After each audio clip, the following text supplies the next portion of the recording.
Balakrishna new ప్రాజెక్ట్లో చార్మి నటిస్తుందా? అవుననే సంకేతాలు బలంగా వినిపిస్తున్నాయి. 2 రోజుల కిందట డైరెక్టర్ పూరి జగన్నాథ్ని కలిసి బాలయ్య ఫిలింలో తనకు ఛాన్స్ ఇవ్వాలని కోరినట్టు టాక్. హీరోయిన్గా కాకపోయినా కనీసం ఐటెం సాంగ్లో ఆఫర్ ఇవ్వాలని రిక్వెస్ట్ చేసినట్టు సమాచారం. అయితే పూరి కనీసం మాటైనా మాట్లాడలేదని అంటున్నారు.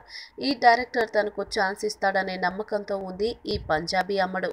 2 ఏళ్ల కిందట వచ్చిన జ్యోతిలక్ష్మి చిత్రంలో ప్రధాన పాత్ర పోషించింది చార్మి. వేశ్యగా తన నటనతో అభిమానులను ఆకట్టుకుంది.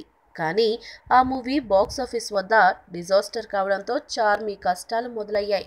ఆఫర్స్ కోసం వేట మొదలుపెట్టింది. బాలకృష్ణ కొత్త ప్రాజెక్టులో నటీనటులు కావాలంటూ సోషల్ మీడియా ద్వారా ఓ స్టేట్మెంట్ ఇచ్చాడు పూరి.